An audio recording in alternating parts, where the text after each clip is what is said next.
الحمد لله وكفى وسلام على عباده الذين اصطفى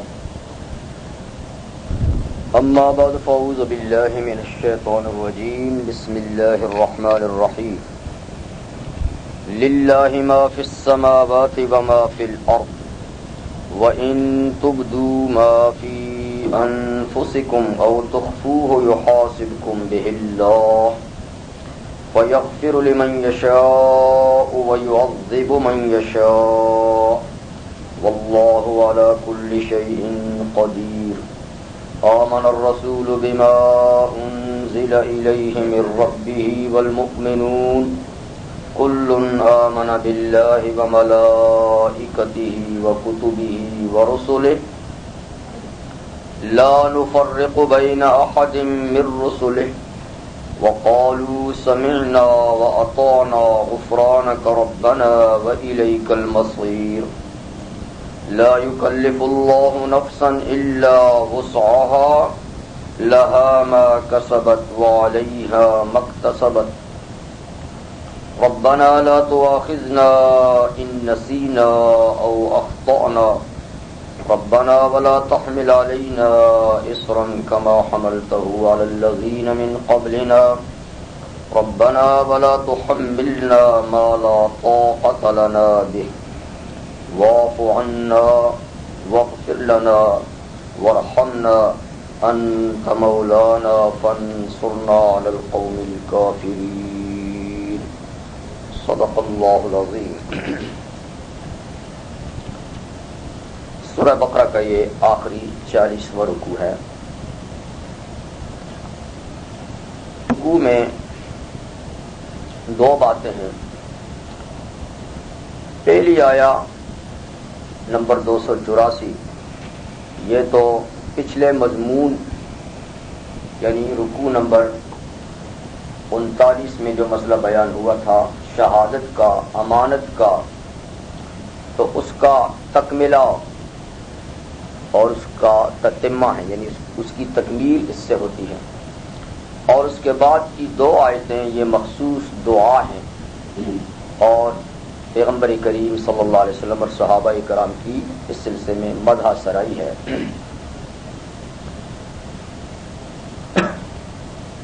سورہ بقرہ میں اب تک جیسے میں نے ذکر کیا تھا شروع میں کہ 40 کے قریب احکامات بیان ہوئے. یہ سورہ بقرہ کے نصف سے کیونکہ نصف اول جو ہے اس میں مسائل زیادہ بیان نہیں تھے اور زیادہ تر کلام کا رخ عقائد پر تھا اور بنی اسرائیل ہی کے زیادہ تر تذکرے تھے ان پر ہونے والی نعمتیں ان نعمتوں کے بدلے میں ان کی طرف سے سرکشی اور اللہ تعالیٰ کی طرف سے ان پہ عفو و کرم یہ مسائل زیادہ بیان تھے اور دین کے بارے میں جو انہوں نے شکوک و شبہات نکالے تھے ان کا حل تھا. لیکن سورہ بقرہ کے نصف آخر جو دوسرے پارے کے پہلے ربع پہلی چوتھائی کے ختم ہونے کے بعد شروع ہوا تھا تو اس میں رخ کلام اہل ایمان کی طرف تھا مسلمانوں کی طرف اور اس سلسلے میں ان کو بہت سی بر کے عنوان سے یعنی نیکی کے عنوان سے بہت سے مسائل کی تعلیم دی تھی. سورہ بقرہ قرآن مجید کی سب سے بڑی سورہ ہے اور اس میں تقریباً قرآن مجید کے سارے مضامین کا خلاصہ اللہ تعالیٰ نے بیان فرمایا. تو احکام کے سلسلے میں بیشتر احکامات تفصیلاً یا اجمالاً اس سورت کے اندر بیان ہوئے ہیں جن کی تعداد تقریباً 40 تک ہو جاتی ہے یہاں تک جن میں قصاص وصیت روزے نماز حج جہاد اور تحریم کے سلسلے میں شراب کی حرمت جوئے کی حرمت اور اس قسم کی دوسری باتیں. پھر معاشرتی مسائل میں نکاح اور طلاق کے مسائل اور پھر آخر میں چل کے انفاق فی سبیل اللہ اور سود کی حرمت اور تجارت کے بعض احکامات اور یہ سارا سلسلہ. تو یعنی عقائد اعمال اخلاق معاشرت یہ جو اصولی چیزیں ہیں ان کی کئی تفصیلات اس صورت کے اندر بڑے اچھے عنوان سے اللہ تعالیٰ نے بیان فرمائی. آخر میں جو مسئلہ بیان ہوا تھا گزشتہ رکوع میں وہ تھا معاملات کے سلسلے میں کہ جب کوئی ادھار کا معاملہ ہو تو اس کے سلسلے میں ہدایات دی تھی کہ اس معاملے کو لکھ لیا جائے، لکھنے والا بھی انصاف سے لکھے، لکھانے والا بھی انصاف سے مضمون کو بولے، اور لکھنے کے بعد اس پر 2 پسندیدہ آدمیوں کو گواہ بھی بنا دیا جائے، یہ گواہی کے سلسلے میں۔ اور پھر یہ فرمایا تھا کہ جو معمولی معاملہ ہو تو اس کو لکھنے کی ضرورت نہیں ہے، لیکن گواہ تو بہتر ہے کہ ہر معاملے پہ بنائے جائیں۔ لیکن اس کے ساتھ ساتھ میں نے یہ عرض کیا تھا کہ یہ حکم وجوبی نہیں ہے، استحبابی ہے۔ کوئی معاملے کو نہ لکھے تو بھی معاملہ ہو جاتا ہے، شاہد نہ بنائے تو بھی معاملہ ہو جاتا ہے، لیکن بات کے نزاع اور جھگڑے سے بچنے کے لیے معاملات کو تحریر میں لانا اور اس پہ شاہد بنانا یہ اچھی بات ہے۔ پھر یہ مسئلہ بیان ہوا تھا کہ اگر دوران سفر کسی کو کاتب یا شاہد نہ ملیں تو وہ کسی سے اپنی چیز کسی کے پاس رہن رکھ کر اس کی ضرورت کو پورا کر سکتے ہیں۔ اور رہن کے بارے میں بتایا تھا کہ یہ ایک امانت ہوتی ہے، جس کے پاس کسی چیز کی رہن ہو وہ اس سے فائدہ نہیں اٹھا سکتا، بلکہ اپنا حق وصول ہونے تک اس کو بحفاظت اپنے پاس رکھے گا، اس کی حیثیت امانت کی ہے۔ اور پھر عام امانت کا حکم بھی اللہ تعالیٰ نے بیان فرمایا کہ کوئی شخص کسی کے پاس امانت رکھے تو اس کی امانت کو وہ بر وقت ادا کر دینا چاہیے اس کو، اور اس کے سلسلے میں کوئی ٹال مٹول یا تاخیر سے کام نہیں لینا چاہیے۔ اس ساری بات کے بعد پھر فرمایا تھا کہ شہادت انصاف کی بنیاد پر دی جائے اور اسے چھپایا نہ جائے، کیونکہ جو شہادت چھپاتا ہے اس کا دل گناہگار ہوتا ہے۔ اسی کی بات یعنی اس کی جو شہادت چھپاتا ہے اس کا دل گناہگار ہوتا ہے، اسی کی تفصیل اور تشریح اب اس آیت میں ہے، وَلِلَّهِ مَا فِي السَّمَاوَاتِ وَمَا فِي الْأَرْضِ۔ لِلَّهِ مَا فِي السَّمَاوَاتِ وَمَا فِي الْأَرْضِ، اللہ ہی کے لیے ہے جو کچھ آسمانوں میں ہے اور جو کچھ زمین میں ہے۔ یہ احکامات جو اب تک بیان ہوتے چلے آئے ہیں یہ اس اللہ کے احکامات ہیں کہ ساری کائنات اس کی ہے۔ کس اعتبار سے؟ ملک کے اعتبار سے، یعنی اللہ سب کا مالک ہے، کائنات کے ذرے ذرے کا اللہ تعالی مالک ہے۔ تخلیق کے لحاظ سے بھی کہ کائنات کا ذرہ ذرہ اللہ کا پیدا کیا ہوا ہے، کائنات کا ایک ذرہ بھی اللہ کے سوا کسی نے نہیں پیدا کیا۔ اور بندگی کے اعتبار سے بھی کہ ساری مخلوق اللہ کی بندہ ہے، چاہے وہ بندگی اختیاری طور پہ کرتے ہیں یا وہ بندگی اضطراری طور پہ کرتے ہیں۔ تو مسلمان تو اللہ کی بندگی اپنے اختیار سے کرتے ہیں، لیکن غیر مسلم کو بھی بعض معاملات میں اللہ کی بندگی کرنی پڑتی ہے، بامر مجبوری اللہ کے حکم کے سامنے سر رکھنا ہی پڑتا ہے۔ یعنی بعض ایسے حالات اللہ کی طرف سے آتے ہیں کہ دل نہ مانتے ہوئے بھی وہ ماننے پہ مجبور ہو جاتے ہیں۔ تو اس لیے بندگی صرف اللہ کی ہے، چاہے اختیاری کوئی کرے یا غیر اختیاری طور پہ کرے۔ تو اللہ کے لیے سب چیزیں جو آسمانوں میں اور جو زمین میں ہیں، لہذا یہ احکامات اس کے ہیں۔ آپ ان کی تعمیل کتنی ضروری ہے اس کا اندازہ یعنی آپ خود لگا لیں۔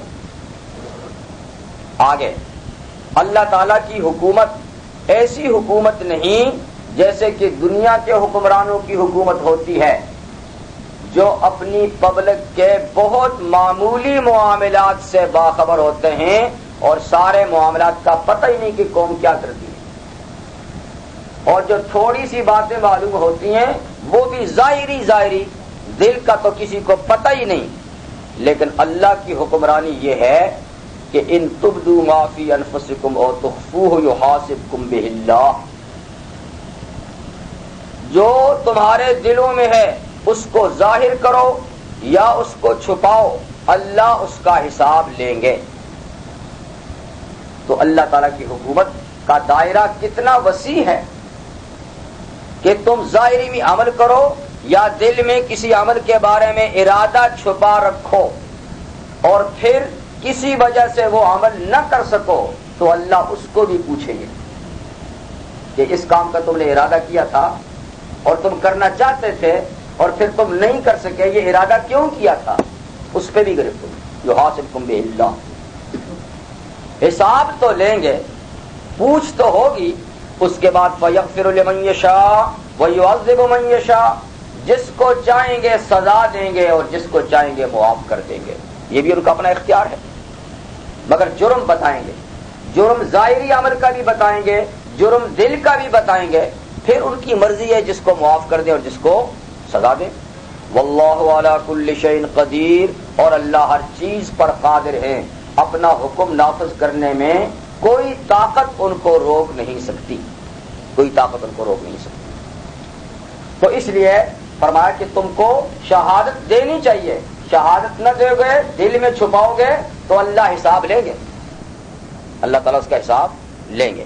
تو اس آیت کا تعلق کتمان شہادت کے ساتھ تو ہے ہی ہے، لیکن حضرت عبداللہ ابن عباس رضی اللہ عنہ فرماتے ہیں کہ اس کا تعلق سارے ہی اعمال سے ہے، اور اس لیے اس آیہ کریمہ کو سارے اعمال کے بیان کرنے کے بعد لائے، اور یہ بتانے کے لیے کہ ہم سب کچھ جانتے ہیں، تم ہمارے اعمال، ہمارے مقرر کردہ احکامات پر کس درجے میں عمل کرتے ہو اور عمل نہ کرنے کے کیا ارادے سوچتے ہو، یا عمل کرنے کی کیا نیت کرتے اور عمل نہیں کر سکتے، یہ ساری چیزوں کا ہمیں پتہ ہے۔ تو ایک تو یہ کہ ہمارا ایسا اقتدار ہے جو ظاہر پہ بھی ہے، دل پہ بھی ہے، ہمارا علم ظاہری اعمال کو بھی محیط ہے، دل کے اعمال کو بھی محیط ہے۔ دوسری بات اس آیت سے یہ بھی مفہوم ہوئی کہ اللہ تعالیٰ یہ بھی چاہتے ہیں کہ یہ سارے اعمال جو پیچھے معاملات ذکر کیے گئے ہیں ان کو خالص اللہ کی رضا کے لیے کیا جائے، یعنی اللہ تعالیٰ اس دل کے خلوص کو بھی پرکھیں گے کہ یہ اعمال تم نے اگر کیے بھی ہیں تو کس غرض سے کیے ہیں، تو اسی عمل پہ اللہ تعالیٰ انسان کو جزا عطا فرمائیں گے کہ جو خالص اس کی رضا کے لیے ہوگا، یعنی حرام سے بچنا بھی اس کی رضا کے لیے اور اوامر جو حکم ہیں ان کو بجا لانا بھی اسی کی خاطر۔ اس لیے اس آیت کو آخر میں لائے کہ ان احکامات کی تعمیل صرف اللہ کی رضا کے لیے ہونی چاہیے۔ حدیث میں پیغمبر کریم صلی اللہ علیہ وسلم سے مروی ہے کہ اللہ تعالیٰ ہر بندے کا حساب خود لیں گے اور اپنے بندے کو اپنے قریب بلا کر اس کی ساری اعمال کی سرگزشت اس کو بتائیں گے، یعنی اعمال نامہ ایک تو لکھا ہوا بھی ہوگا نا جو فرشتوں نے تحریر کیا ہے، لیکن کئی ایک قلبی اعمال ہیں جو فرشتوں کو ان کا پتہ نہیں ہے، نہ ان کی تحریر میں ہیں، تو اللہ تعالیٰ وہ تو ان کو بتائیں گے کہ یہ تمہارے اعمال ہے، اور چاروں نہ چار ان کو اقرار کرنا ہوگا کہ یہ میرے اعمال ہیں، کیونکہ ان اعمال پر ایسی زبردست شہادتیں دلائی جائیں گی کہ پہلے انکار تو کریں گے لیکن پھر اقرار کرنا ہی پڑے گا۔ پہلے تو کہتے ہیں کہ اتنا تو ہم نے نہیں کیا تھا، یہ فرشتوں نے بس جی ایسے ہی لکھ دیا، لیکن پھر اللہ تعالیٰ فرمائیں گے زبان پہ مہر سکوت لگا کر اعضاء سے پوچھیں گے کہ تم سے یہ کام لیے گئے کہ نہیں، تو اعضاء سچی شہادت دیں کہ ہم سے یہ سب کچھ لیا گیا، پھر زبان کی مہر سکوت توڑی جائے گی کہ اب بتا، تو پھر اللہ کو تو کچھ نہیں کہیں گے لیکن اعضاء کو کوسنے لگے گا کہ تمہیں تو بتانے کے لیے میں نے یہ ہیلا جوئی کی تھی، تم نے سچ سچ بتا دیا، کیوں بتایا تم، اب جلو گے سدا۔ تو اعضاء کہیں گے زبان کو انطقنا اللہ الذی انطق کل شیء، ہم میں بولنے کی سکتی کہاں تھی، بولنے کا تو اللہ تعالیٰ نے طاقت تجھے دی تھی، آج اس ذات نے ہم کو بلوایا ہے کہ جس کے حکم سے ہر نہ بولنے والی چیز بھی بولتی ہے، آج ہی تو بلوایا اور جھوٹ بول دیں، ہم نے سچ بتانا تھا جی۔ اور انسان کے اعمال پہ معاشرے کے ان افراد کی گواہی بھی لی جائے گی کہ جن میں رہ کر وہ اعمال کرتا تھا، دوست احباب، گھر کے لوگ، اساتذہ وغیرہ جو بھی ہیں، اور انسان پر زمین سے بھی گواہی لی جائے گی کہ جس پر خیر و شر کے عمل وہ کرتا تھا، تو یہ زمین بھی ٹیپ ریکارڈ ہے، اب خاموش ہے لیکن یہ ہمارے چلنے پھرنے اور سارے اعمال کو اپنے اندر ٹائپ کر رہی ہے. یومئذ تحدث اخبارہا، اس دن یہ اپنی ٹائپ کھول دے گی اور بولے گی. بِأَنَّ رَبَّكَ أَوْحَىٰ لَهَا، اس لیے کہ تیرے رب نے اس کو بولنے کا حکم دیا ہوگا تو اس کی پشت پہ تم نے جتنے کام کیے ہوں گے ہر ٹکڑا زمین کا بولے گا کہ اس بندے نے مجھ پہ یہ کام کیا ہے. تو ایسی زبردست شہادتیں اور پھر تحریری شہادت اور یہ زبانی شہادتیں، یہ سب کچھ لے کر انسان کو قائل کیا جائے گا اور پھر بالآخر وہ قائل ہوگا، قائل ہوگا. لیکن یہ معاملہ تو سارا ظاہری اعمال کا ہے. دل کے اعمال جو ہیں ان کا تو نہ زمین کو خبر ہے، نہ ہاتھ پاؤں کو خبر ہے اور نہ فرشتوں کو معلوم ہے. تو اللہ تعالیٰ بندے کو قریب لا کر اس سے پوچھیں گے کہ یہ سارے اعمال کیے ہیں تو اسے اقرار کرنا ہوگا کہ کیے ہیں. پھر اللہ تعالیٰ مومنوں سے کہیں گے کہ دنیا میں بھی میں نے تیرے برے اعمال پہ ستاری کا پردہ رکھا تھا. ستار چھپانے والا، دنیا میں بھی تیرے برے عمل چھپائے تھے، آج بھی میں تیرے عمل صرف تجھے بتاتا ہوں، کسی اور کو نہیں بتاتا، اور جا تجھے معاف کرتا ہوں اور یہ نیکیوں کا اپنا عمل نامہ لے کے چل. لیکن یہ معاملہ اہل ایمان اور صالح لوگوں سے ہوں گا جن سے غلطیاں ہوئیں. لیکن جہاں تک کفار اور فجار ہوں گے ان کے اعمال بھی دیے جائیں گے، ان کے قلبی اعمال کا اقرار بھی لے کر فرمائیں گے کہ آج یہ اعمال تیرے میں سب کے سامنے بیان کرتا ہوں. تو اعلیٰ رؤوس الاشہاد یعنی سب دنیا کے سامنے اولین آخرین کے سامنے ان کے اعمال کو بتائے جائیں گے. یہ رسوائی یہ ان کے اعمال کا یعنی آخرت کی ایک سزا کا حصہ ہوگا. قیامت کے دن کے اندر جو سزائیں ہیں ان سزاؤں میں ایک سزا یہ ہے کہ ان کے اعمال سب لوگوں کو بتائے جائیں گے.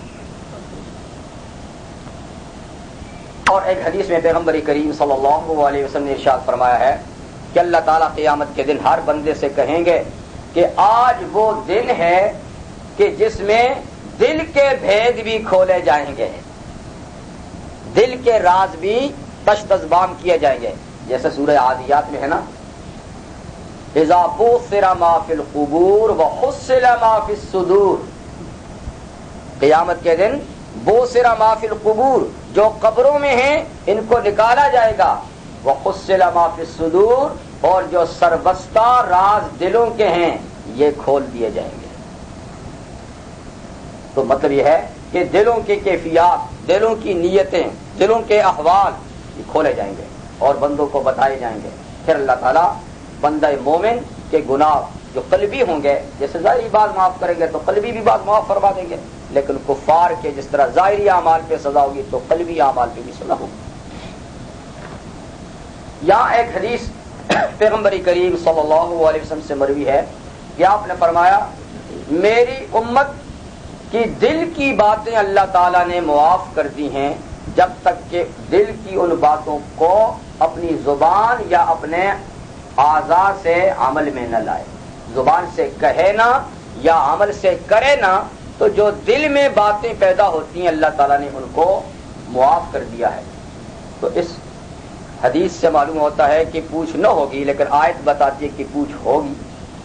تو علماء نے بتایا کہ اس حدیث یا اس جیسی دیگر احادیث، جیسے کہ دوسری حدیث میں نا کہ میری امت سے اللہ تعالیٰ نے غلطی اور بھول کو اٹھا لیا ہے، یعنی جو کام بھول سے کر لے یا جو غلطی سے کر لے تو اللہ تعالیٰ مواخذہ نہیں فرمائیں گے.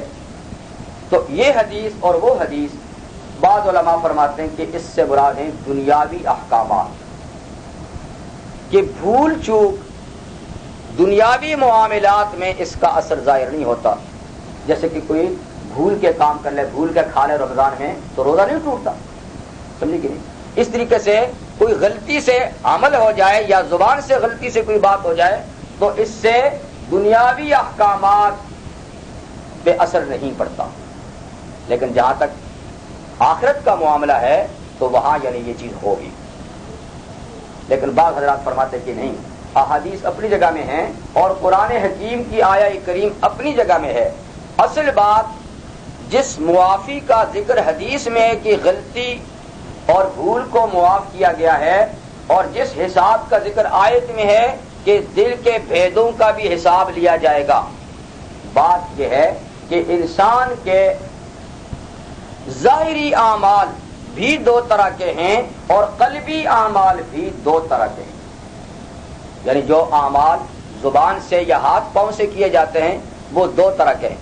ایک وہ جو آدمی اپنے اختیار سے عمل کرتا ہے، اپنے ارادے سے کرتا ہے، سوچ سمجھ کے کرتا ہے. اور بسا اوقات انسان کے زبان یا اس کے اعضاء سے ایسے اعمال کا صدور بھی ہو جاتا ہے، ایسے اعمال بھی ہو جاتے ہیں جن میں اس کا کوئی اختیار نہیں ہوتا.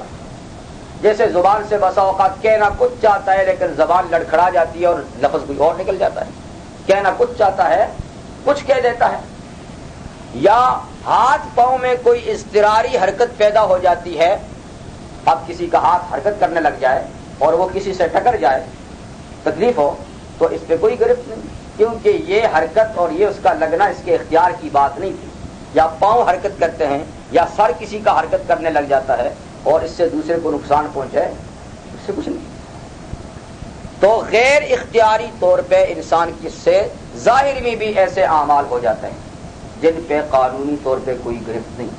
یعنی بھول کے کوئی بات کہہ دی، غلطی سے کوئی بات ہو گئی، یا انسان سے غلطی سے کوئی حرکت ہوئی جس سے کسی کا نقصان ہوا، تو اس پہ کوئی گرفت نہیں. اسی طریقے سے انسان کے قلبی بھی کچھ اعمال ہیں. کچھ اعمال ایسے کہ جن کا تعلق صرف دل سے، ہمیں ہاتھ پاؤں سے کچھ نہیں کرنا پڑتا.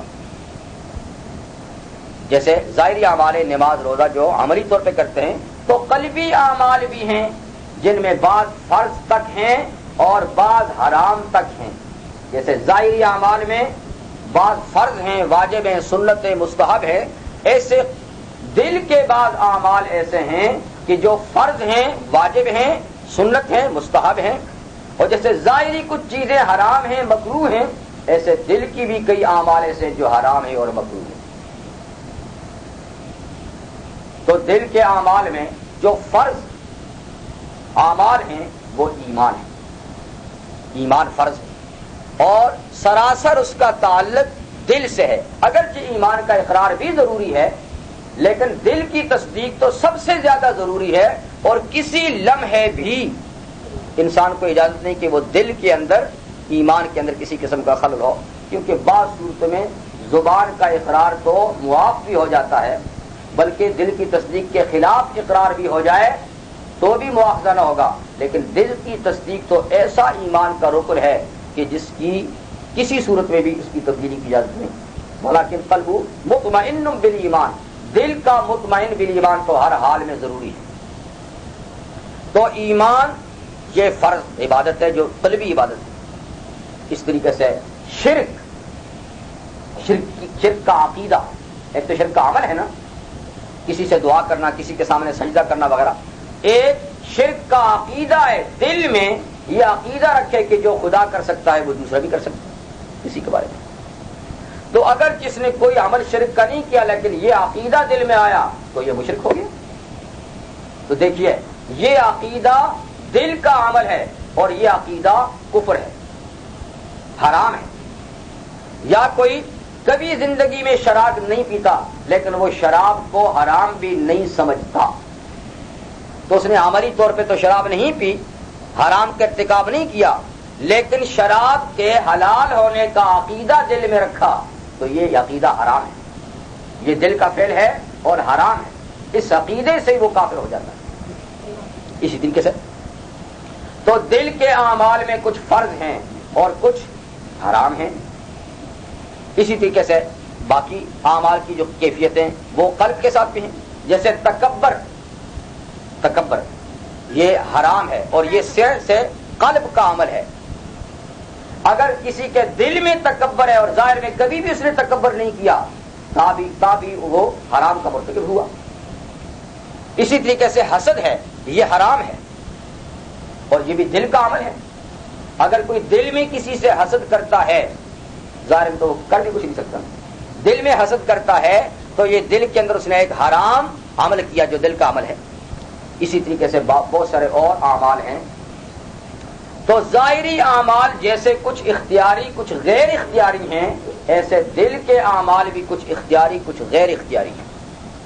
تو اللہ تعالیٰ نے جو فرمایا یحاسبکم بہ اللہ، تو کہتے ہیں یہ ان اعمال کے بارے میں ہے، قلب کے ان اعمال کے بارے میں ہے کہ جو آدمی کے اختیار اور بس کے ہیں، لیکن دل کے وہ اعمال جو انسان کے اختیار میں نہیں، جیسے وسوسہ پیدا ہونا اور ایسے خیالات کا آنا جس میں وہ دل نہیں لگاتا، اور بسا اوقات ان کو نکالنا بھی چاہتا ہے لیکن پھر بھی وہ آ جاتے ہیں، تو یہ انسان کے اختیار کی بات نہیں۔ لہذا اس قسم کے قلب کے خیالات پر حساب بھی نہیں، لیکن جو دل کے اختیار سے ہیں تو اس پہ مواخذہ ہوگا۔ ایک شخص بدکاری کا ارادہ کرتا ہے کہ یہ کام میں نے کرنا ہے، اور پکا ارادہ کر دیا کہ یہ مانا میں نے کرنا ہے، اور اس کے لیے چل پڑا کہ وہاں کرنا ہے، لیکن اتفاق سے جب وہاں گیا تو موقع نہ تھا اور کچھ نہ کر سکا، واپس آیا، تو اس کے نامہ عمل میں وہ کام لکھ دیا گیا۔ کسی وجہ سے نہیں کر سکا، گیا تو تھا کرنے کے لیے، شرمندہ تو نہیں۔ ہاں ایک اور بات ہے کہ شروع میں یہ خیال تھا کہ میں یہ کام کروں، لیکن عین موقع پہ جا کر شرمندہ ہو گیا اور خدا کا خوف آ گیا اور توبہ کر لی، پھر تو مٹ گیا۔ لیکن گیا کسی اور وجہ سے، وہاں کچھ لوگ تھے، موقع نہیں تھا، نہیں کر سکا، واپس آ گیا، اور دل میں خیال ہے کہ پھر بھی کروں گا، تو یہ گناہ لکھ دیا۔ چوری کا ارادہ دل میں پیدا ہوا اور پختہ کیا کہ آج میں نے یہ کام کرنا ہے، اس سلسلے میں عملی طور پہ چلا، لیکن آگے جہاں کرنا تھا وہاں وہ کام نہ کر سکا کسی وجہ سے، یہ چور لکھ دیا گیا۔ سمجھے؟ تو ایک ارادہ دل میں پیدا ہوا اپنے اختیار سے، اور اس کو عملی جامہ پہنانے کے لیے کوشش کی مگر ناکام ہوا، تو یہ اس کا گناہ لکھ دیا جائے گا، یحاسبکم بہ اللہ، اور اس پر اس کا محاسبہ ہوگا۔ ہمارے ہاں تو دل کے ارادوں کی دو ہی قسمیں ہیں نا، اختیاری اور غیر اختیاری، لیکن اصل میں دل کے جو اندر خیالات پیدا ہوتے ہیں ان کے 5 مراتب ہیں۔ دل کے اندر پیدا ہونے والے یعنی خیالات کے 5 درجے ہیں، جن میں سے 4 معاف ہیں، صرف آخری جو 5واں ہے نا اس پہ مواخذہ ہوتا ہے۔ پہلے 4 معاف۔ سب سے پہلے کا نام ہے حاجس، بالکل دھیمے قسم کا کسی برائی کا خیال پیدا ہونا، معمولی قسم کا۔ دوسرا ہے خاطر، یہ تھوڑا سا اس سے مضبوط۔ تیسرے کا نام ہے حدیث النفس، جس میں دل کے ساتھ نفس تھوڑا سا یعنی اس کو مضبوط کرنے کی گفتگو کرے۔ اور چوتھا ہے ہم، اور 5واں ہے عزم۔ عزم کا معنی ہے قصد و ارادہ، اس کو ہم نے قصد، عزم کا معنی ہے قصد، یہ آخری درجہ ہے۔ تو قصد جس کام کا ہو جائے، عزم جس کام کا ہو جائے، اس پہ مواخذہ ہوتا ہے، اور جو اس سے پہلے کے 4 قسم کے خیالات ہیں وساوس کے درجے کے، ان پہ مواخذہ نہیں ہوتا۔ اللہ تعالیٰ کی طرف سے مہربانی ہے۔ تو بہرحال اس آیت نے بتایا کہ قلبی اعمال کا محاسبہ ہوگا، اور قلبی اعمال میں سے کون سے؟ جو عزم کے درجے میں ہوں گے، جو انسان کے اختیاری درجے میں ہوں گے۔ غیر اختیاری وساوس اور خیالات جو دل میں پیدا ہوتے ہیں، اس پہ اللہ تعالیٰ مواخذہ نہیں فرمائیں گے۔ بہت سی آیات بھی اس پر یعنی بہت سی احادیث بھی اس پہ دلالت کرتے ہیں، اور ابھی آگے آنے والی آیت بھی اس کی وضاحت کر دے گی کہ اللہ تعالیٰ ایسے خیالات جو انسان کے بس میں نہیں اور دل میں پیدا ہوتے ہیں غلط قسم کے، ان پہ اللہ تعالیٰ یعنی مواخذہ نہیں فرمائیں گے، بلکہ اس قسم کے خیالات کا غیر اختیاری طور پہ دل میں آنا، اس کو تو پیغمبر کریم صلی اللہ علیہ وسلم نے ایمان کی ایک علامت بھی قرار دیا۔ کسی صحابی نے عرض کیا تھا کہ حضور میرے دل میں بسا اوقات ایسے خیالات پیدا ہوتے ہیں کہ میں زبان پہ لا ہی نہیں سکتا، ایسے خیالات پیدا ہوتے ہیں کہ میں ان کو آپ کے سامنے بیان کر ہی نہیں سکتا، شرمندگی محسوس کرتا ہوں۔ حضور نے فرمایا کیا اس پہ تمہارا دل بھی ٹھہرتا ہے؟ یعنی وہ خیالات جب آتے ہیں تو آپ اس میں تھوڑی سی دلچسپی بھی لیتے ہیں؟ فرمایا نہیں جی، میں تو بھگانے کی کوشش کرتا ہوں اور ان کو ہٹانے کی کوشش کرتا ہوں، پھر آ جاتے ہیں۔ حضور نے فرمایا کہ یہ تو عین ایمان ہے بھائی، گھبراتا کیوں؟ اگر تو ان خیالات بد میں دلچسپی نہیں رکھتا تو یہ تو ایمان کی نشانی ہے کہ شیطان برابر وار کرتا ہے اور تو اس کا مقابلہ کرتا ہے۔ یہ خیالات ایسے آ جانے، یہ تو تیری پختگی کی۔ لیکن یہ کہ اگر اس میں دلچسپی رہنے لگ جائے بندہ تو پھر معاملہ خراب ہو جاتا ہے۔ تو یہ تھا جناب پہلی آیہ کریمہ کے بارے میں کہ للہ ما فی السماوات و ما فی الارض، اللہ ہی کا ہے جو کچھ آسمانوں اور زمین میں ہے۔ اگر تم ظاہر کرو گے جو کچھ تمہارے دلوں میں ہے، یعنی دل کے ارادوں کو عملی جامہ پہناؤ گے، اور تخفو ہو یا دل ہی میں رہنے دو گے، عملی طور پہ نہ کر سکو گے، بشرطے کہ وہ اختیاری خیالات ہوں۔ یحاسبکم بہ اللہ، اللہ تم سے اس کا حساب لیں گے۔ فَيَغْفِرُ لِمَنْ يَشَاءُ وَيُعَذِّبُ مَنْ يَشَاءُ، جیسے کہ اللہ تعالیٰ کا یہ قانون ہے کہ وہ آخرت میں جس کے گناہ چاہیں گے، جس نے توبہ نہیں کی اور گناہ لے کر گیا تو بھی اللہ جس کے گناہ چاہیں گے معاف کر دیں گے، قادر جو ہیں، مالک جو ہیں، مختار جو ہیں، اور جس کو چاہیں گے توبہ کے بغیر گیا ہے تو اس کی سزا جو مقررہ ہے وہ اس کو دیں گے۔ واللہ علی کل شیء قدیر، اللہ تعالیٰ ہر چیز پہ قادر ہیں۔ آگے دو آیتیں ہیں۔ پیغمبر کریم صلی اللہ علیہ وسلم کا ارشاد گرامی ہے کہ سورہ بقرہ کی آخری دو آیتیں ایسی عظمت شان والی ہیں کہ اگر کوئی مومن رات کو سونے سے پہلے پڑھ لے تو یہ اس کے لیے بس کر دی۔ ایک حدیث میں آپ نے ارشاد فرمایا ہے کہ اللہ تعالیٰ نے یہ دو آیتیں انسانی تخلیق سے 2000 سال بیشتر اپنے دست مبارک سے لکھی تھی، اپنے دست مبارک سے، یعنی باقی چیزیں تو لوح محفوظ، فرشتوں کو حکم دیا، قلم کو حکم دیا، اس نے لکھا، لیکن یہ دست مبارک سے لکھی تھی، جیسے اللہ تعالیٰ جس طرح چاہیں لکھی، یہ متشابہات میں سے ہے۔ اور آپ نے ارشاد فرمایا کہ جو مومن، یعنی مومن کو، مردوں اور عورتوں اور بچوں کو چاہیے کہ ان کو یاد کریں اور ان کو رات کو سونے سے پہلے پڑھ لیا کریں۔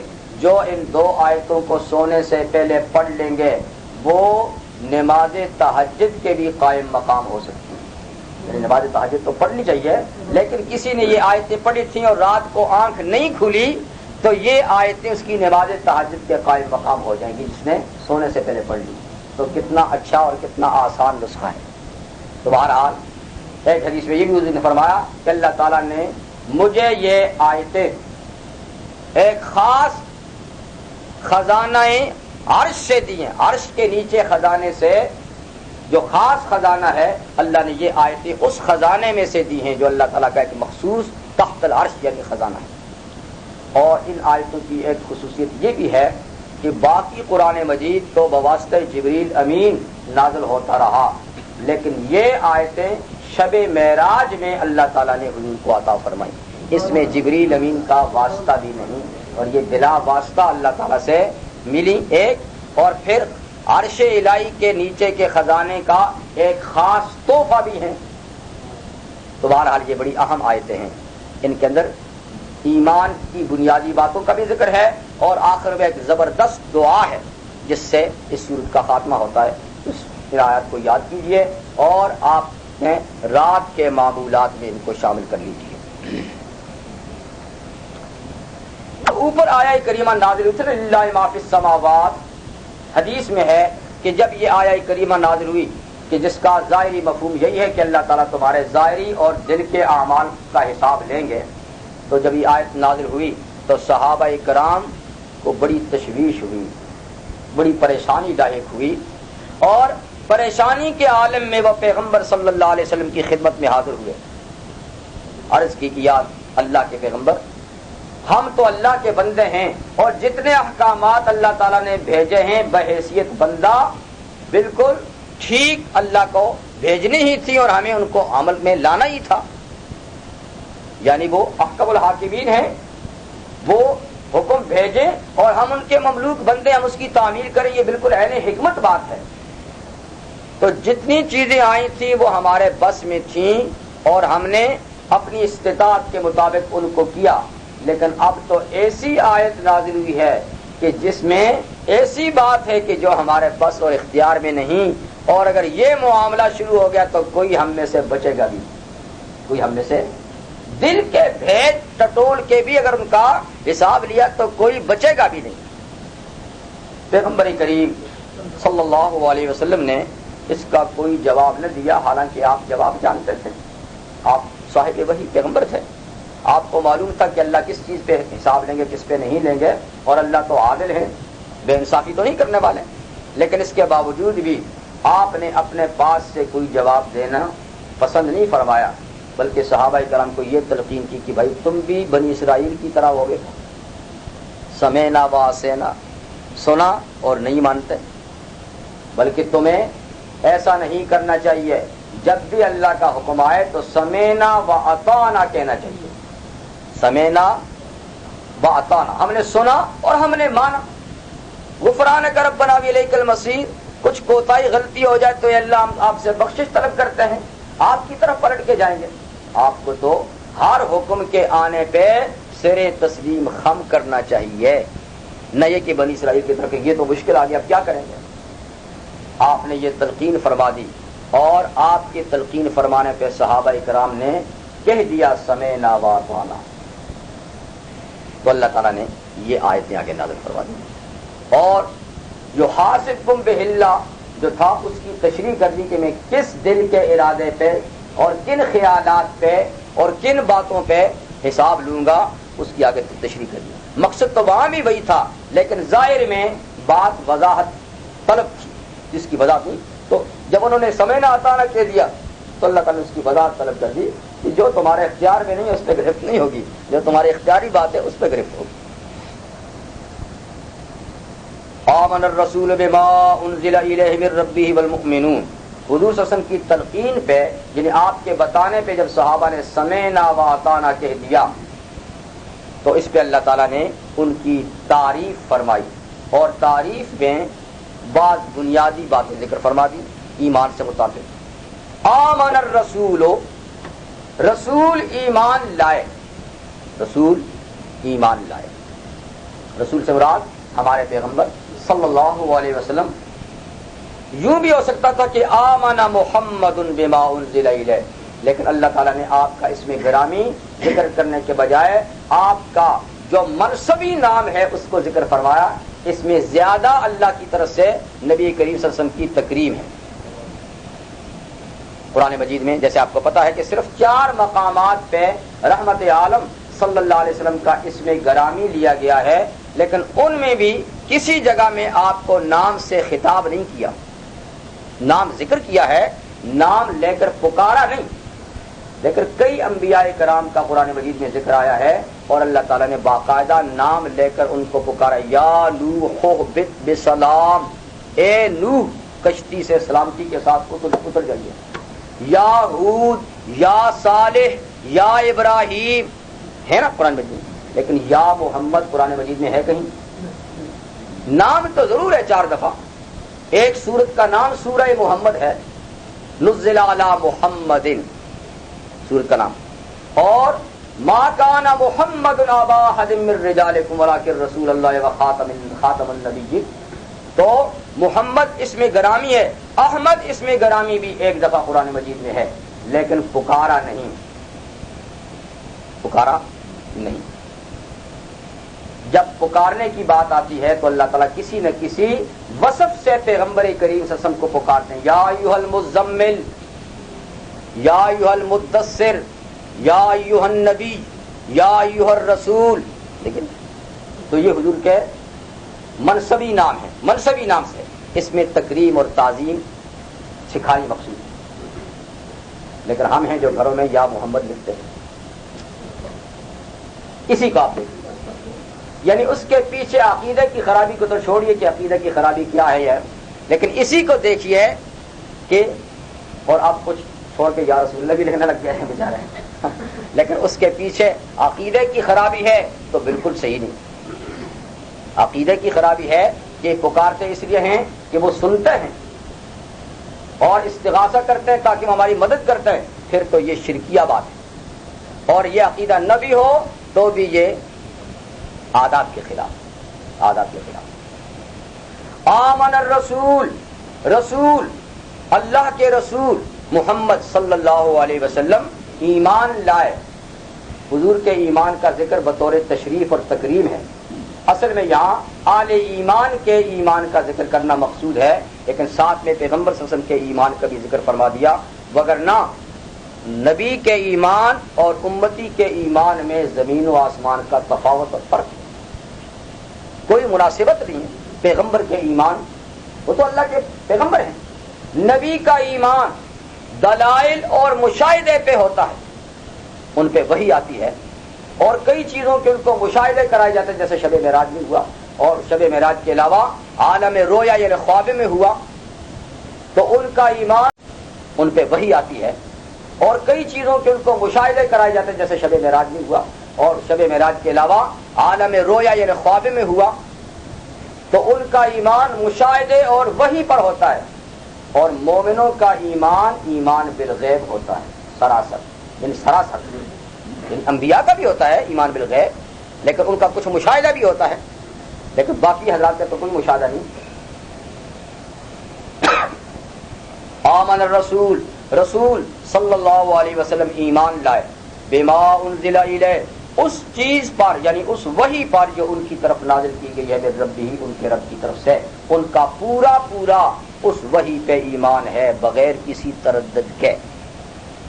والمؤمنون، اور مومن بھی ایمان لائے، مومن بھی ایمان لائے. اس سے اولی وہ مومن جو اس وقت موجود تھے، جو اس وقت موجود تھے. تو یہ آیت ان کے مومن صادق ہونے کی دلیل ہے. اگر ان کے دل میں جیسے بات غلط قسم کے لوگ ان کے بارے میں غلط خیالات رکھتے ہیں، اگر ایسی بات ہوتی تو قرآن ان کو کیوں مومن کہتے؟ جبکہ یہاں کا مومنون، اور دوسری آیا میں فرمایا اولئک هم المؤمنون حقا، وہ سچ مچ مومن ہیں.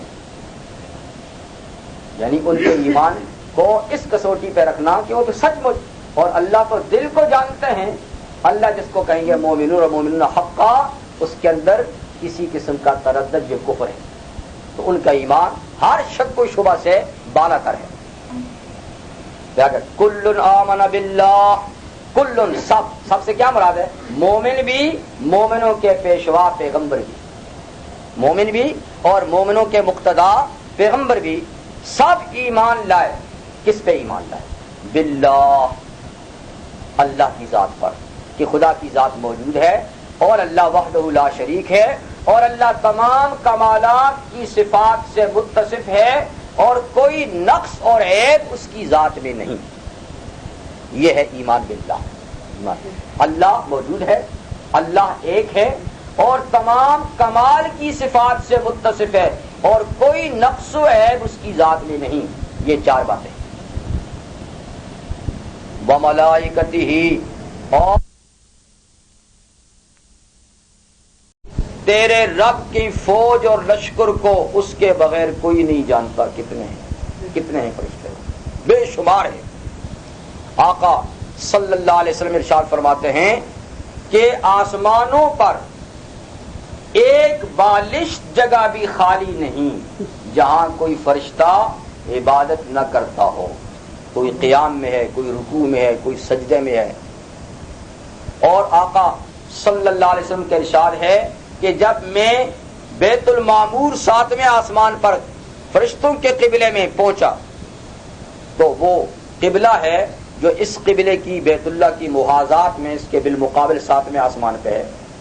تو وہاں روزانہ 70,000 فرشتے طواف کرتے ہیں.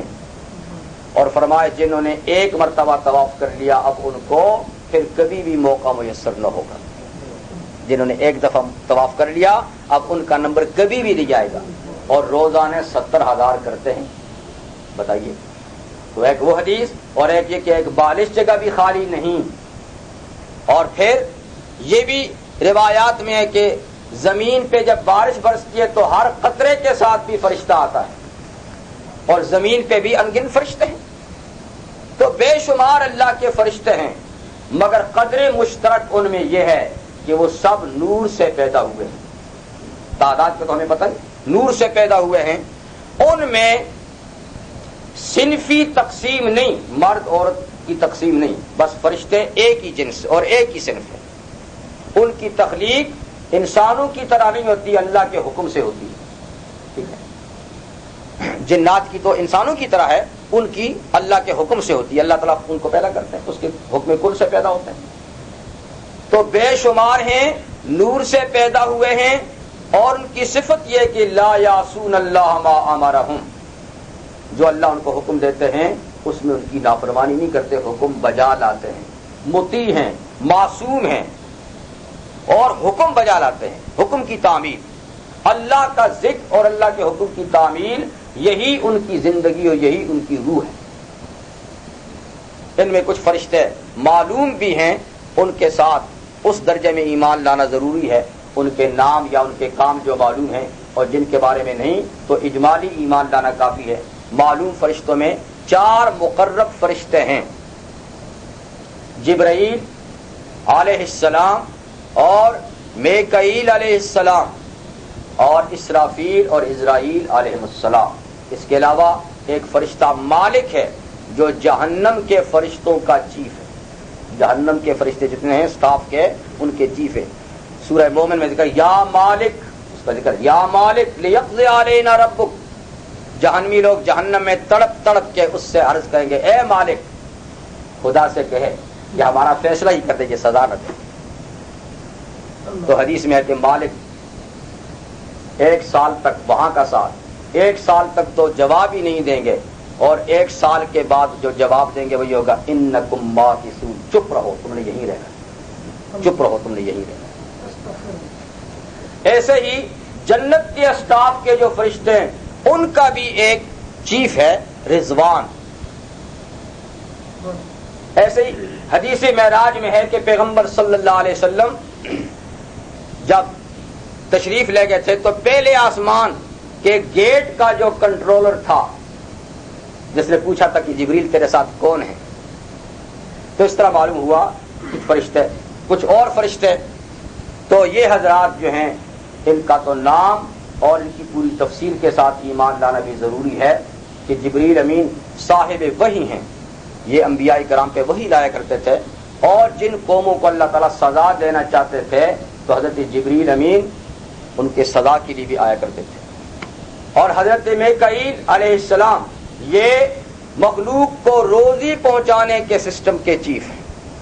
ان میں سے ہر فرشتے کے نیچے پھر لا تعداد فرشتے ہیں، حضرت اسرافیل قبض ارواح اور حضرت اسرائیل قبض ارواح، اور حضرت اسرافیل کی ایک ہی ڈیوٹی ہے کہ اس کائنات کو اجاڑنے کا کام ان کے ذمہ ہے۔ سور لیے بیٹھے ہیں، اللہ کا حکم ہوگا سور پھونکیں گے تو یہ کائنات تہو بالا ہو جائے گی ایک دفعہ، اور دوسری دفعہ پھر سور پھونکیں گے تو کائنات نیا جنم لے گی، پھر نئے سرے سے پیدا ہوں گے۔ تو یہ ان کی ڈیوٹی ہے۔ تو اس تفصیل سے انبیاء یعنی ان ملائکہ پر ایمان لانا، اور جن کے کام کی تفصیل حدیث میں بتائی، اس تفصیل سے ان کو ماننا یہ بھی ضروری ہے۔ وہ ملائکہ تو فرشتوں کے بارے میں کسی قسم کی سوء ادب یہ کفر کی بات ہے، کیونکہ اللہ تعالیٰ نے فرمایا کہ وہ بالکل معصوم ہے، بے خطا ہے۔ وَكُتُبِهِ، اور اللہ کے رسول اور مومن تیسری کون سی چیز پہ ایمان لائے؟ وَكُتُبِهِ، اللہ کی ساری کتابوں پر جو وقتاً فوقتاً اللہ تعالیٰ انسانیت کی اصلاح کے لیے بھیجتے رہے انبیاء کرام پہ، وہ ساری کتابیں من جانب اللہ اور برحق تھیں، لیکن بجز قرآن مجید کے آج کوئی کتاب صحیح حالت میں موجود نہیں۔ اگر موجود ہوں بھی تو قرآن مجید کے آنے سے ان کے احکامات منسوخ ہو چکے ہیں۔ اب قیامت تک قرآن مجید ہی لائق اقتداء کتاب ہے اور محفوظ من اللہ ہے، اس میں قیامت تک کوئی تبدیلی نہیں ہو سکے گی، کوئی نہیں۔ تو اس لیے قیامت تک اور ہمیشہ کے لیے اب یہ کتاب ہے۔ ورسولے، اور اللہ کے سارے رسولوں پہ ایمان لاتے ہیں۔ کون؟ اللہ کے رسول اور مومن، سارے رسولوں پر، رسول جمع ہے، یعنی ایسا نہیں کہ کسی پیغمبر پہ ایمان لائیں اور کسی کو نہ مانیں، بلکہ سب پہ ایمان لاتے ہیں اور کہتے ہیں لا نفرق بین احد من رسلہ، کہ ہم رسولوں میں سے کسی کے اندر بھی تفریق نہیں کرتے کہ کسی کو مانے اور کسی کو نہ مانے۔ یعنی ہمارا ایمان ہے کہ اللہ تعالیٰ نے انسانیت کی اصلاح کے لیے، اپنے پیغام رسانی کے لیے ہر دور میں انبیاء کرام منتخب اور اپنے چیدہ بندے کتاب ہدایت دے کر فرامین دے کر بھیجے، اور ان کی زندگیاں ان کے طریقے ہی نجات کے طریقے تھے۔ یہ سب حضرات معصوم تھے، ان سے گناہوں کا صدور نہیں ہوتا تھا، اعلیٰ درجے کے تقوی اور پرہیزگاری والے تھے تمام انبیاء کرام۔ اس لیے ہر پیغمبر پہ یہ ایمان ضروری ہے، اور کسی پیغمبر کی تنقیص کفر ہے، کسی پیغمبر کی گستاخی کفر ہے۔ یہ نہیں کہ حضور ہی کی نہیں، کسی بھی نبی کی تنقیص یہ کفر ہے۔ سب کو پاک معصوم ماننا اور ہر ایک کو اپنے اپنے دور کے لیے ہادی اور رہنما ماننا یہ ضروری ہے۔ لیکن اب چونکہ رحمت للعالمین صلی اللہ علیہ وسلم خاتم الانبیاء والنبیین بن کے تشریف لائے ہیں، اس لیے باقی انبیاء کرام کی نبوت اور ان کے جو پروگرام اور پیغامات تھے وہ منسوخ ہو چکے ہیں۔ نبی تو وہ ہیں، لیکن ان کی نبوت کے جو کام تھے، ڈیوٹی تھی، وہ ختم ہو چکی ہے۔ اب قیامت تک بلکہ آگے بھی رحمت عالم صلی اللہ علیہ وسلم کی نبوت جاری و ساری رہے گی۔ اور یہ کہ حضور صلی اللہ علیہ وسلم افضل الانبیاء ہیں، امام الانبیاء ہیں، سید الانبیاء ہیں، یعنی حضور صلی اللہ علیہ وسلم اپنے جمیع کمالات کے ساتھ تمام انبیاء کرام پہ افضل ہیں، یہ عقیدہ بھی رکھنا ضروری ہے۔ اور یہ کہ آپ خاتم الانبیاء ہیں، آپ کے بعد کوئی کسی عنوان سے بھی نبی نہیں ہو سکتا، یہ عقیدہ بھی ضروری ہے۔ اگر کوئی حضور کو سارے کمالات کا جامع مان کے یہ کہے کہ بعد میں بھی کوئی ہو سکتا ہے تو وہ مسلمان نہیں ہے، مسلمان نہیں۔ اس لیے آپ کی نبوت آخر تک اور کوئی کسی عنوان سے بھی پیغمبر نہ پیدا ہوگا نہ ہو سکتا ہے۔ یہ ہے رسولوں پر ایمان لانے کا مطلب۔ وقالوا سمعنا واطعنا، یہ وہی جملہ ہے جو رحمت عالم صلی اللہ علیہ وسلم نے صحابہ کو تلقین فرمایا تھا کہ تم یوں کہو، اللہ کو اتنا پسند آیا کہ اس کو آیت بنا دیا۔ اور یہ مومن یعنی یہودیوں کی طرح نہیں کہتا سمعنا واسہنا، بلکہ یہ کہتے ہیں سمعنا واطعنا، ہم نے سن لیے آپ کے احکامات اور ہم نے مان لیے آپ کے احکامات۔ غفرانک ربنا، آپ سے بخشش مانگتے ہیں اے ہمارے پروردگار، یعنی نطلب غفرانک، آپ سے بخشش مانگتے ہیں اے ہمارے رب، وَإِلَيْكَ الْمَصِيرُ، اور آپ کی طرف پلٹ کے جانا ہے۔ تو اس آیہ کریمہ میں آل ایمان اور ان کے پیشوا صلی اللہ علیہ وسلم کی مدح و ثنا، مدح سرائی، اور یہ کہ وہ اللہ تعالیٰ کے احکامات کو کس طریقے سے تسلیم کرتے ہیں، کیسے سمعنا اطعنا کہتے ہیں، اس کا ذکر ہے۔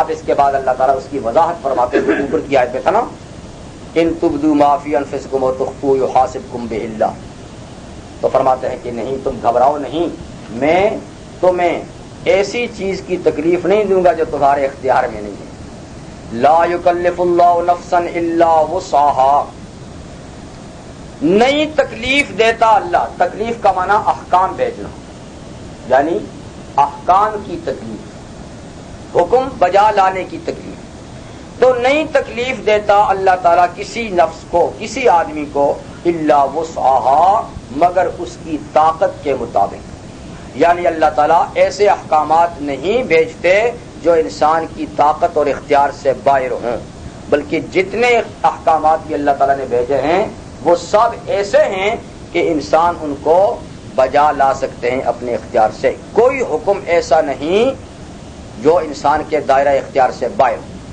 اگر باہر ہے اس میں مواخذہ نہیں۔ تو یہ کہنا کہ اسلام کے بعض احکامات بڑے سخت ہیں، یہ نادانی ہے، یہ جہالت کی بات ہے۔ ارے سخت تو آپ نے دیکھے نہیں، سخت تو بنی اسرائیل پہ تھے، یہ تو انتہائی نرم ہیں، بڑی سہولتیں ہیں، اور قدم قدم پہ اللہ تعالیٰ آپ کی رعایت کرتے ہیں احکامات کو آسان کرنے میں۔ یرید اللہ بکم اليسر ولا یرید بکم العسر، اللہ تعالیٰ تو آسانی چاہتے ہیں، مشکل نہیں۔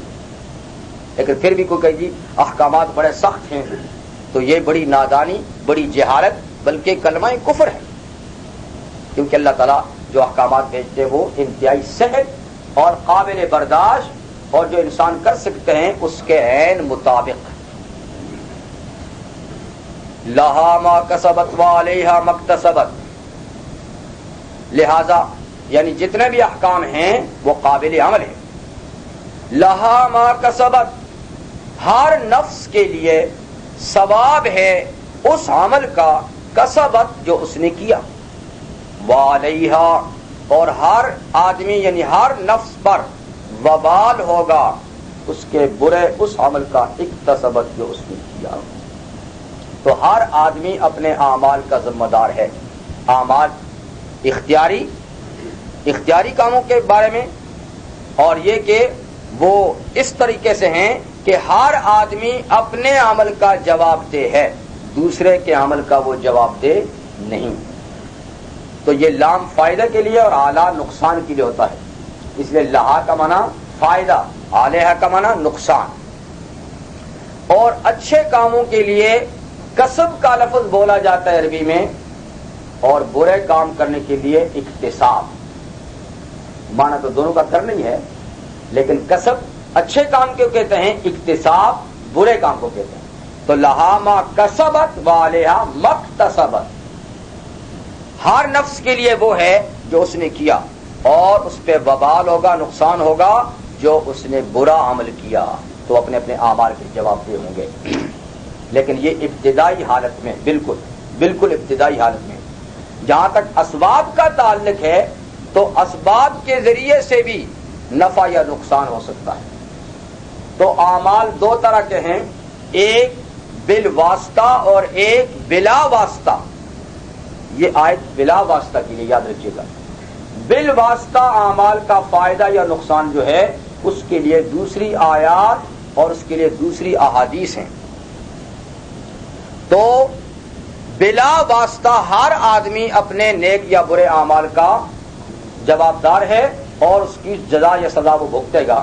لیکن بعض اعمال ایسے ہیں جو اسباب کے ذریعے سے بھی متعدی ہو جاتے ہیں، تو اس میں بھی اختیار تو ہوتا ہے بندے کا، لیکن ذرا بڑا مخفی سا ہوتا ہے. تو بعض لوگوں کی نیکیاں دوسروں کے لیے بھی مفید ثابت ہوں گی، اور بعض لوگوں کے گناہ بھی کسی کے لیے مضر ہو سکیں گے، لیکن وہ ہوگا معاملہ بالواسطہ. جیسے پیغمبر کریم صلی اللہ علیہ وسلم کے ارشاد گرامی ہے، من سن فی الاسلام سنۃ حسنۃ فلہ اجرھا واجر من عمل علیہا ومن سن فی الاسلام سنۃ سیئۃ فلہ وزرھا ووزر من عمل علیہا. اور کما قال النبی صلی اللہ علیہ وسلم کہ جس نے اسلام میں کوئی اچھا کام شروع کیا، اچھا کام شروع کرنے کا مطلب نہیں ہے کہ اس نے کوئی اچھا اپنے طور پہ بڑھا، وہ تو بدعت ہو جائے گی. اچھا کام شروع کرنے کا مطلب یہ ہے کہ اچھا کام تھا لیکن لوگوں نے چھوڑ دیا، سنت تھی لیکن چھوڑ دی، اب کسی نے اس کو چلا دیا، یہ سنت حسنہ سنہ فی الاسلام.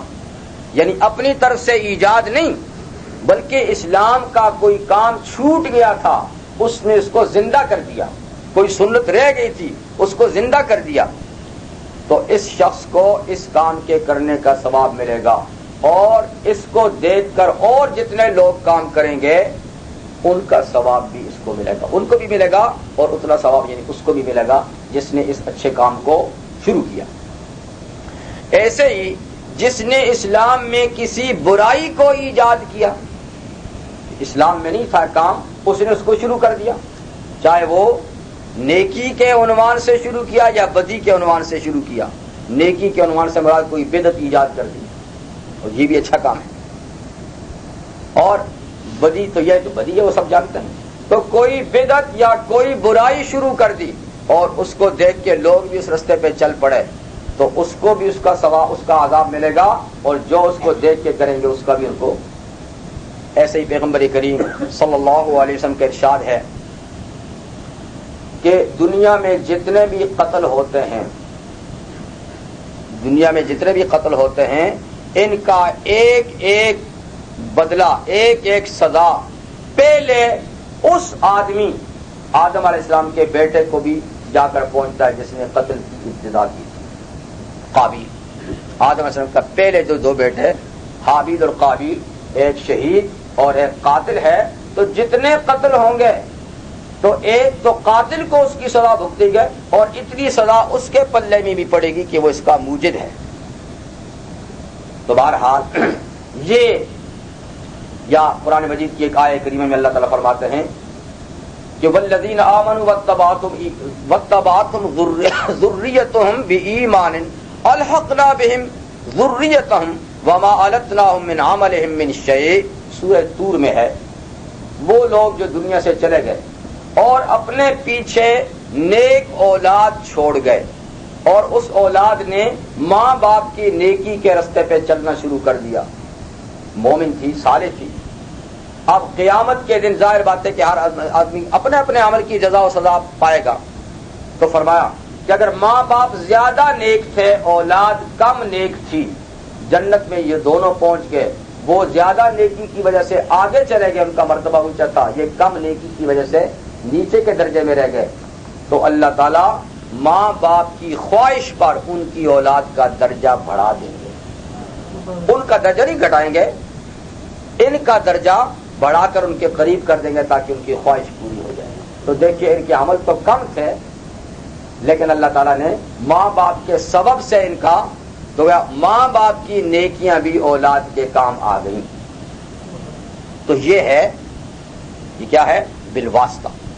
تو اس آیت میں جو فرمایا لہا ما کسبت وعلیہا ما اکتسبت، یا جو دوسری آیت ہے کہ ولا تزر وازرۃ وزر اخری، کوئی کسی کا بوجھ نہیں اٹھائے گا، یہ بلا واسطہ کی باتیں ہیں۔ جہاں تک بالواسطہ نیکیوں یا بدیوں کا سلسلہ ہے، یعنی اس کا استدلال الگ ہے۔ یہ بات ہوگی۔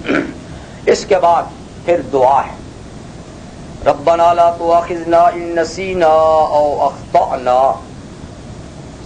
یعنی مسلمان مومن اور ان کے پیشوا صلی اللہ علیہ وسلم پھر اطاعت میں بھی سرگرم ہیں، سمینا اور اطانا بھی کہتے ہیں، اور پھر ہم سے یہ دعا بھی مانگتے ہیں، ہم سے یہ دعا بھی کرتے ہیں۔ کیا کہتے ہیں؟ اے ہمارے رب۔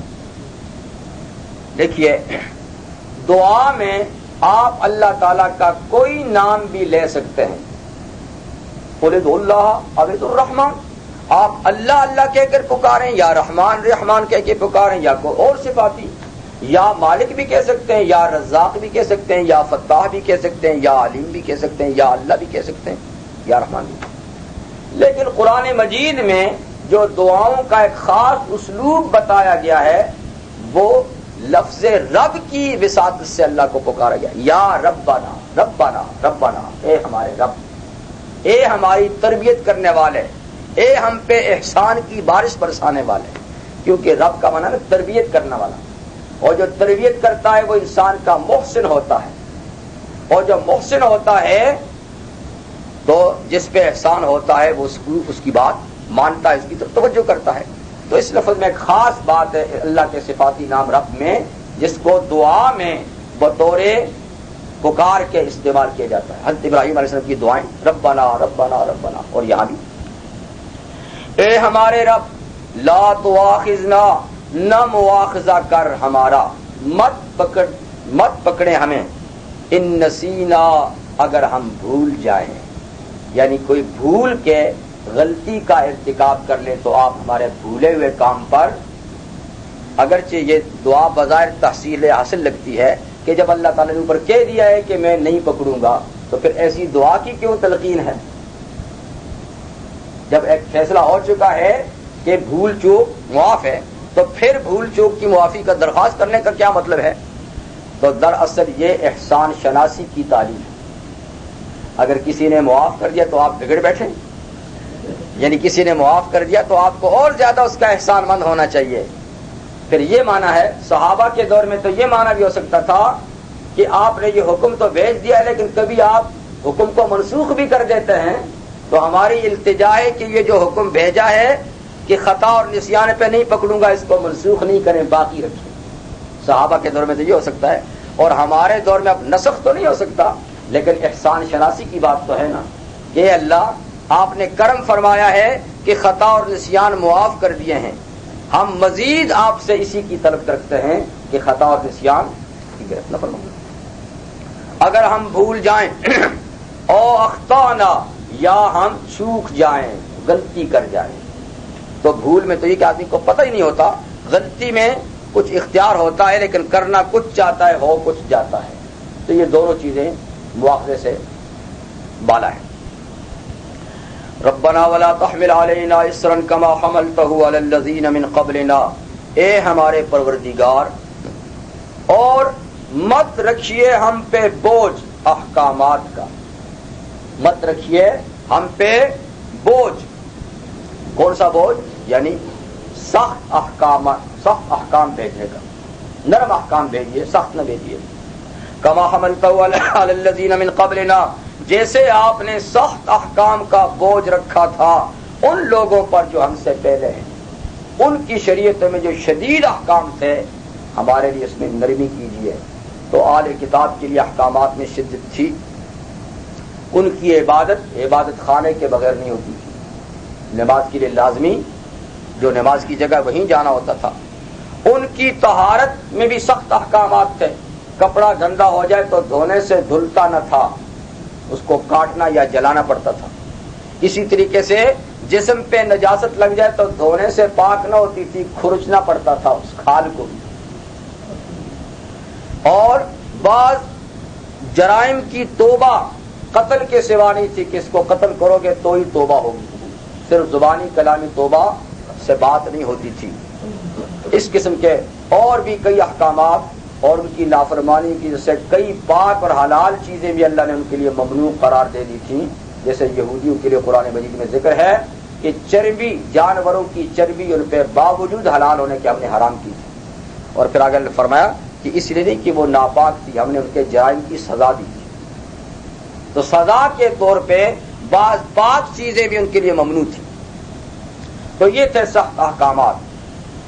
ربنا ولا تحملنا ما لا طاقت لنا به، اے ہمارے پروردگار اور لا تحملنا مت اٹھوائیے ہم پر، ما وہ چیز لا طاقت لنا به جس کے اٹھانے کی ہم میں طاقت نہیں، جس کے سہارنے کی ہم میں طاقت نہیں. دنیا اور آخرت میں اس قسم کا وزن ہم پر مت رکھیے گا. واعف عنا، ہمیں معاف کر دیجئے. ہمیں معاف اس کو کہتے ہیں نا جس نے کچھ نقصان اور جرم کیا. تو اگر انہوں نے کوئی جرم کیا ہے تو ہمیں معاف کر دیجئے. واغفر لنا، اور ہمیں بخش دیجئے. ورحمنا، اور ہم پہ ترس کھائیے، ہم پہ رحم کیجئے. انت مولانا، کیونکہ آپ ہی تو ہمارے آقا ہیں، آپ ہی تو، ہم تو آپ کے مملوک ہیں. تو آقا جو ہیں وہ اپنے ماتحتوں اور مملوکوں پہ ترس کھایا کرتے ہیں، ان کی غلطیاں معاف کیا کرتے ہیں، ان کو بخش دیا کرتے ہیں. تو آپ چونکہ ہمارے آقا ہیں اس لیے آپ بھی آقاؤں کی شان رکھتے ہیں. تو جب دنیا کے آقا بھی اس قسم کے کام کر جاتے ہیں بیچارے، تو آپ تو بڑے آقا ہیں، آپ یہ ضرور کیجیے. انت مولانا، آپ ہمارے کارساز ہیں. مولا بابا نے کارساز، بگڑی بنانے والے. فانصرنا علی القوم الکافرین، بس آپ مدد کیجیے ہماری کافر قوم پر جو باغی ہیں. ہم آپ کے مطیع ہیں اور مالک اپنے خادموں کی دشمن کے مقابلے میں مدد کیا کرتے ہیں. مالک اپنے خدام کی، مالک اپنے مملوکوں کی، مالک اپنے غلاموں کی دشمن کے مقابلے میں مدد کیا ہی کرتے ہیں. ان کو بیر یار و مددگار نہیں چھوڑتے. تو آپ تو حقیقی مالک ہیں، آپ دشمن کے مقابلے میں ہماری مدد کیجئے، یعنی زبانی غلبہ بھی عطا کیجئے اور طاقت کا غلبہ بھی عطا کیجئے. اس کا مطلب کیا ہوا؟ دوسرے لفظوں میں ہمیں آزادی کی نعمت سے ہم کنار کیجئے.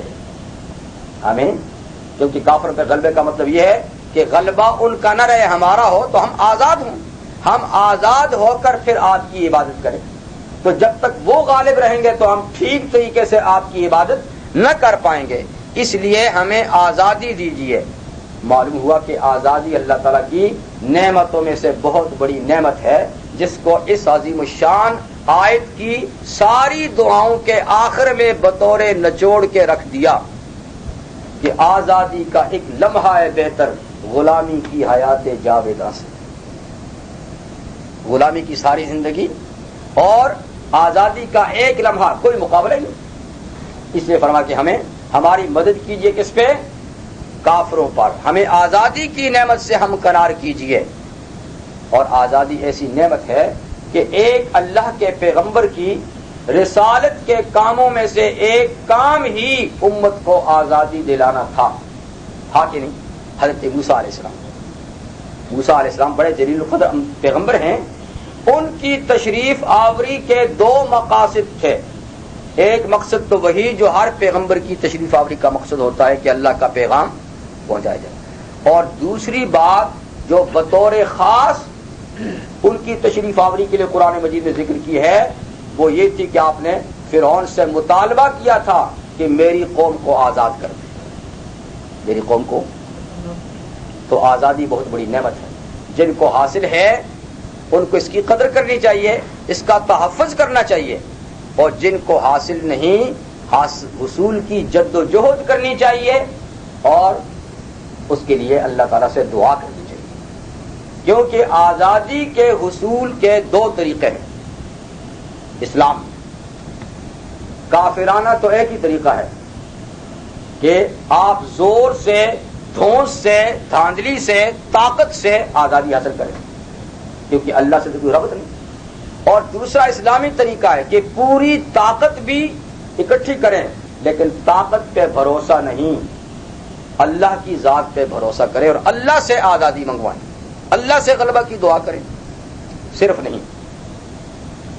اسی لیے رحمت عالم صلی اللہ علیہ وسلم کی ذات گرامی جو اسوہ حسنہ ہے ہمارے لیے، اسلام اور کفر کی پہلی جنگ میں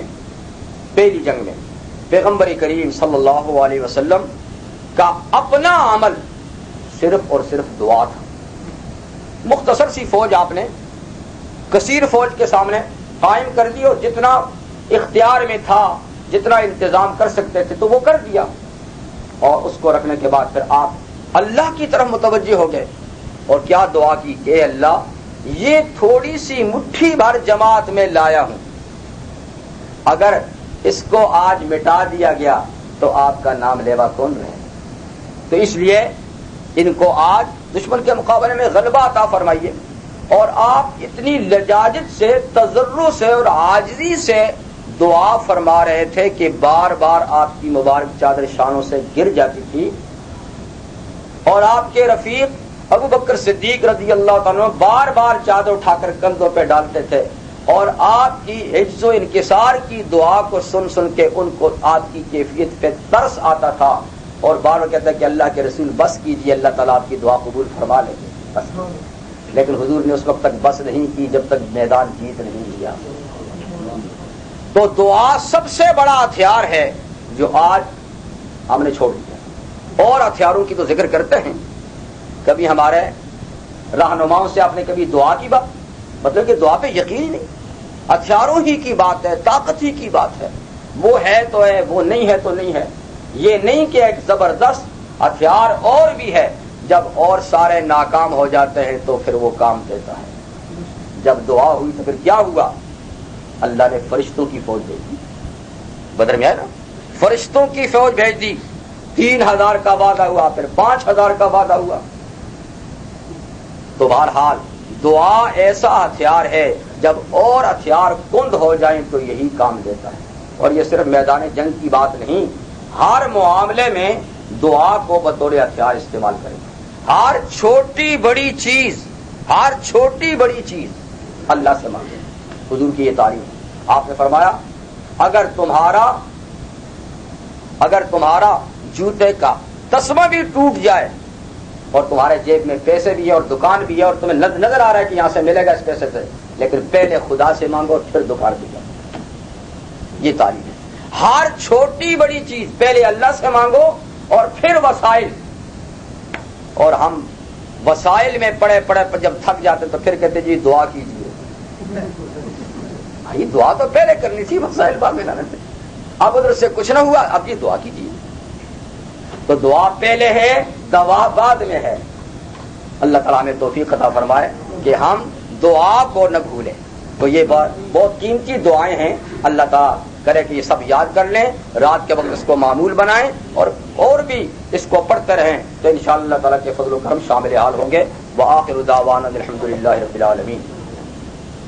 سبحانک اللہم بحمدک اشہد ان لا الہ الا اللہ واستغفرک واتوب الیک الحمدللہ رب العالمین والعاقبۃ للمتقین والصلاۃ والسلام علی اشرف الانبیاء وسید المرسلین وعلی آلہ وصحبہ اجمعین ربنا آتنا فی الدنیا حسنہ وفی الآخرۃ حسنۃ وقنا عذاب النار ربنا افرغ علينا صبرا وثبت اقدامنا وانصرنا على القوم الكافرين ربنا لا تؤاخذنا ان نسينا او اخطانا ربنا ولا تحمل علينا إصرا كما حملته على الذين من قبلنا ربنا ولا تحملنا ما لا طاقة لنا به واعف عنا واغفر لنا وارحمنا أنت مولانا فانصرنا على القوم الكافرين ربنا لا تزغ قلوبنا بعد إذ هديتنا وهب لنا من لدنك رحمة إنك أنت الوهاب اللهم إنا نسألك من خير ما سألك نبيك محمد صلى الله عليه وسلم ونعوذ بك من شر ما استعاذ منه عبدك نبيك محمد صلى الله عليه وسلم وأنت المستعان وعليك البلاغ ولا حول ولا قوة إلا بالله سبحان ربك رب العزة عما يصفون وسلام على المرسلين والحمد لله